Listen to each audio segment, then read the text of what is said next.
வணக்கம். நீங்கள் இங்கே பார்க்குறது 5 மாதமான சந்தன செடி. நடவு போட்டு 5 மாதம் ஆயிடுச்சு. பொதுவாக சந்தன செடிக்கு நல்லா வரவு வேணும்னா அதுக்கு வந்து துணை செடி வைக்க வேணும். ஆனால் நாங்கள் அதிகமான இடத்துல வந்து துணை செடி வைக்கல. ஆனால் வந்து நிறையா ஒரு புதர் மாற ஒரு இடமா இருந்துச்சு. ஸோ அதனால் நல்லா வந்திருக்குது. இது பாருங்க, தண்டு நல்லா பருத்து செடி நல்லா வளர்ந்துருக்குது.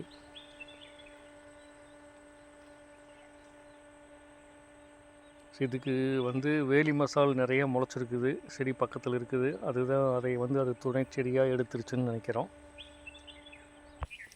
இந்த செடி பார்த்திங்கன்னா, அந்த கீரை ஒன்று நம்ம துணை செடியாக அதுக்கு பாக்கெட்டில் வந்தது அப்படியே விட்டுருந்தோம். ஆனால் பக்கத்தில் வந்து வேலி மசால் செடி அதிகமாக இல்லை. அது வந்து கொஞ்சம் மஞ்சள் நிறமாக காணப்படுது. இதுக்குள்ளே ஒரு செடி பாருங்கள், இது அதே டைமில் நடவு போட்ட செடி. இதுக்கு வந்து வேலி மசால் தான் இதுக்கு துணை செடி நல்லா வந்திருக்குது.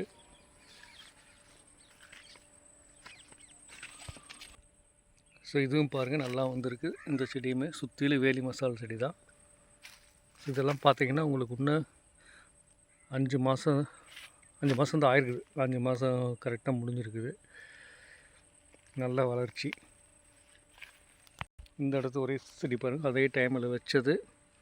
இதுக்கு வந்து துணை செடி இது இல்லை, கொஞ்சம் வளர்ச்சி கம்மியாக இருக்குது.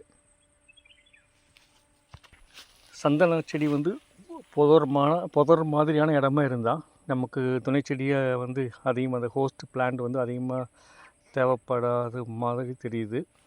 ஸோ இயற்கையாகவே வந்து அது இருக்கிற பூடு, முக்கியமாக இந்த மாதிரி வேலி மசால் இதெல்லாம் வந்து அது ஹோஸ்ட் பிளான்ட்டாக எடுத்துகிட்டு நல்லா வளர்ச்சி வருது.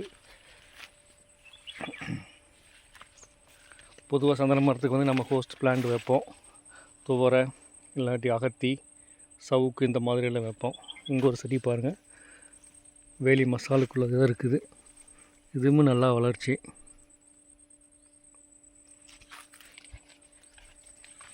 ஸோ எங்களுடைய அனுபவத்தில் வேலி மசால் வந்து நல்லா எடுத்துக்குது, துணை செடியை எடுத்துக்குது. 5 மாதத்தில் நல்ல வளர்ச்சி இது.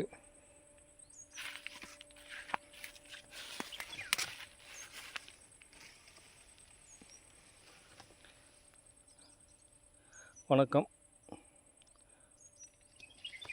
மற்றும் ஒரு முறை நாம் சந்திக்கலாம். வணக்கம்.